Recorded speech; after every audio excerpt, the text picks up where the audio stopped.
आज की हमारी क्लास एचडीपी सेकेंड ईयर के लिए इंट्रोडक्टरी वेटनरी मेडिसिन की है और मेडिसिन के अंतर्गत अपन पढ़ रहे थे बैक्टीरियल डिजीज।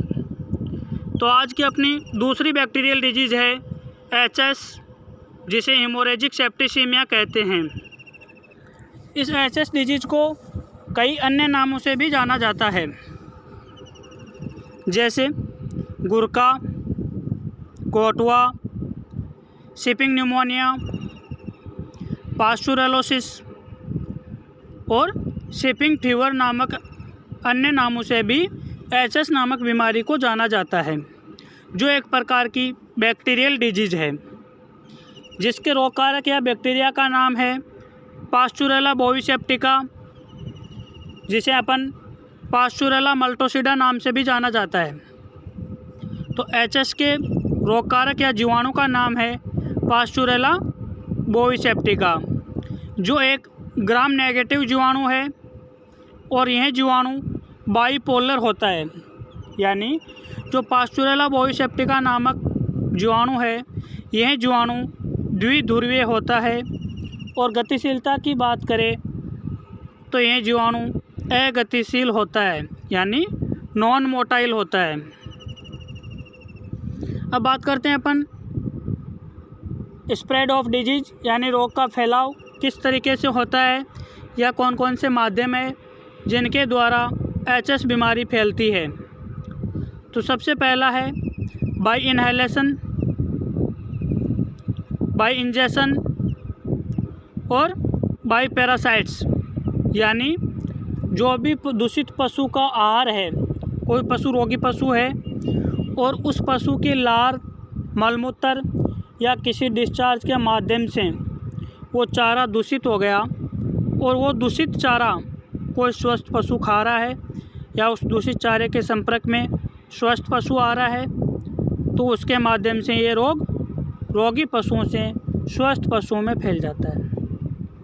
इनहेलेशन का मतलब होता है जब रोगी पशु और स्वस्थ पशुओं को एक साथ बांधा जाता है, तो जब पशुओं में श्वसन क्रिया होती है तो श्वसन क्रिया के दौरान यह जीवाणु श्वास के माध्यम से एक पशु से दूसरे पशु में प्रवेश कर जाता है और एचएस बीमारी फैल जाती है।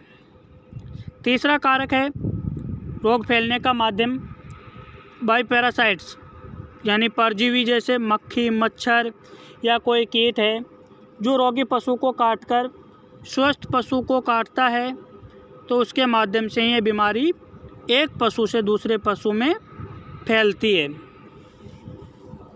नेक्स्ट अपन बात करते हैं एचएस के लक्षणों के बारे में कि जब पशु के हेमोरेजिक सेप्टिसीमिया नामक रोग हो जाता है तो उस दौरान पशु में क्या लक्षण दिखाई देते हैं। तो वे लक्षण है आपके पशु के 104 से 106 डिग्री फ़ारेनहाइट तेज़ बुखार हो जाता है। नेक्स्ट है पशु के पतले दस्त हो जाते हैं, पशु के गले में सूजन आ जाती है जिसके कारण पशु आसानी से श्वास नहीं ले पाता है, पशु जीभ को बाहर निकालकर घर घर की आवाज़ के साथ श्वास लेता है। क्यों लेता है? क्योंकि पशु के गले में सूजन आ जाती है जिसके कारण पशु को श्वास लेने के दौरान कठिनाई या दर्द महसूस होता है और घर घर की आवाज़ आती है। पशु के मुंह से लार गिरती है। ये सब लक्षण है जो आपको एचएस बीमारी के दौरान दिखाई देते हैं। अब बात करते हैं अपन डायग्नोसिस के बारे में।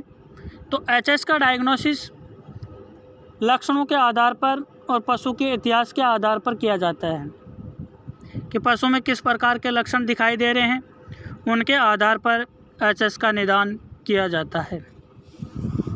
अगर एचएस के उपचार के बारे में बात करें तो अपन एचएस में निम्न प्रकार का उपचार दे सकते हैं। सबसे पहले आपको एंटीबायोटिक इंजेक्शन जैसे ऑक्सीटेट्रासाइक्लिन वगैरह देना है।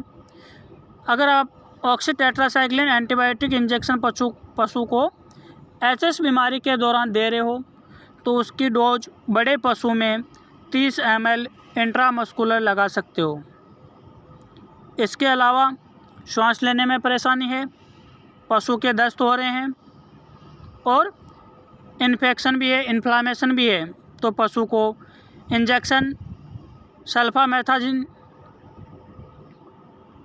सल्फामेज़ाथिन है वो 33.5% 200 से 300 ml घोल है जो इंट्रावेनस या आईवी के रूप में दिया जा सकता है।